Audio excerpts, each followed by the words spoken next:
ready जाबाय आयौ दे इखौनो होनदो जाबाय रेडि होननायखौ होनदो जाबाय रेडि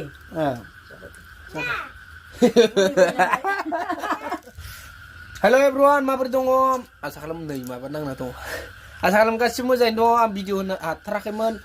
दासान्दि न'आव दङ बिजि न'आव फैनानै बायदिसिना बिदिनो जिरायनाय नालाय मास मोनसे सुटि लानानै फैदों मालायनाव दाहोना थानाय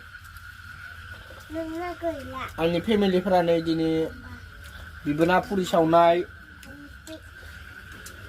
बिसिनि ना एवनाय फाथो एवनाय आलु जहल जादों जाबा जाना होनथ'ला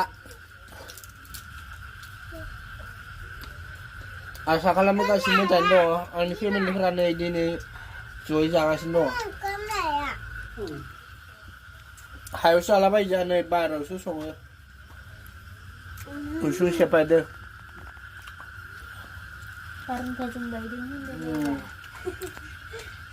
रेसन मोना होमबाबो ना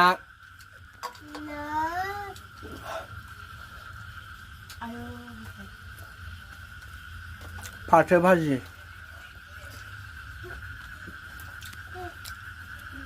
बिबोनां एवनाय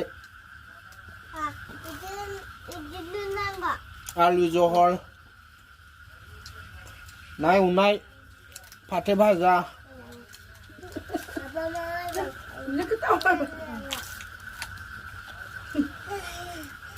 आंनि आइया नै बुरैथारबाय ओरैनो नाहरा इनि खनसे हेलौ गासिनो र' हेलौ गासिनो खनसे दे बर'नि दे हेलौ माबोरै खबरा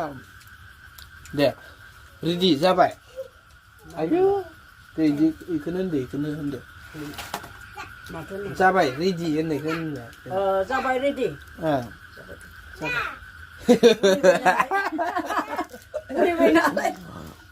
जादों आरो रुथि आंनि आइया गोदोनिखौनो बुंनांसिगोन बुरैथारबाय आइया साइकेलबो नारनो रोङा गियो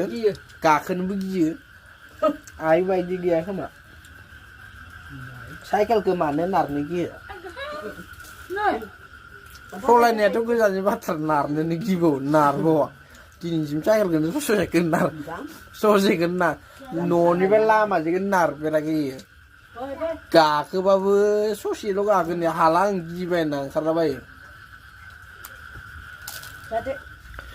बिबोनां संनाय रुथि ना दरनै फाथो भाजा नै जादों हटेल होदों नै जोंहा आइया नैनो संनाय आरो इनो एवदों आरो बिबोनाङा जानाव फरायो क्लास 6आव एबार 7 जाबाय